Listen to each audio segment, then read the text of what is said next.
Alors concernant les indicateurs, je pense que la thématique qu'on évoque ici aux Journées du marketing territorial, c'est une thématique de prospective stratégique.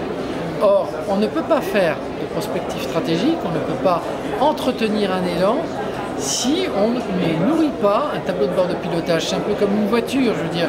Vous pouvez savoir que vous allez de Marseille à Nice, si on parler de notre belle région, vous aimez, vous savez à peu près votre destination, mais vous ne savez pas, si vous n'avez pas votre tableau de bord, où vous en êtes. Disons que le tableau de bord, il vous permet de dire, grâce au GPS, où vous êtes de la route que vous avez suivi de prendre. Et le GPS, il vous donne plusieurs voies possibles. Alors, on appelle ça techniquement le balance scorecard, on l'appelle en français le tableau de bord prospectif. Ça vise à en mettre en place des indicateurs qui ne sont pas à vision passée, mais à vision future. C'est en gros de dire qu'est-ce que je veux dans mon plan de marketing territorial, qu'est-ce que je veux atteindre comme objectif.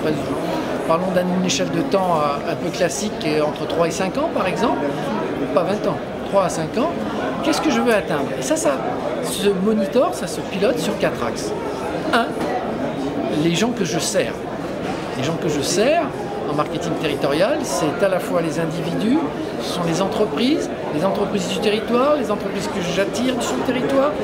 Il faut découper tout ça et savoir se donner des indicateurs, notamment de temps de réponse, d'efficacité, pour savoir comment les nourrir. Deuxième axe, c'est ce qu'on appellera les ressources stratégiques. Les ressources stratégiques, elles sont principalement de 2 ordres. Les ressources humaines, c'est-à-dire comment j'ai les bonnes ressources, notamment au niveau des évolutions technologiques, pour accompagner l'appui que je porte à mon territoire. Et comment je dote mon territoire des ressources stratégiques dont il a besoin pour attirer des entreprises. Ça, c'est tout à fait le lien sur l'attractivité des talents. Troisième axe, c'est les processus. On ne peut plus se satisfaire de processus lents dans la thématique de marketing territorial, mais on va monitorer des temps de réponse, des taux de transformation, des liens entre l'ensemble des acteurs.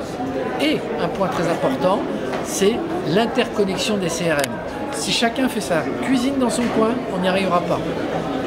Et enfin, c'est le rendement financier de tout ça. Je veux dire, l'argent est rare.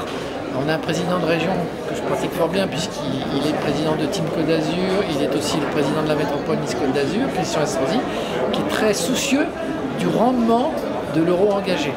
Et donc ça se monitore, non pas pour dire j'ai fait telle ou telle perte, mais mon marketing territorial coûte tant pour rapporter tant. C'est une révolution dans la façon d'aborder les problèmes.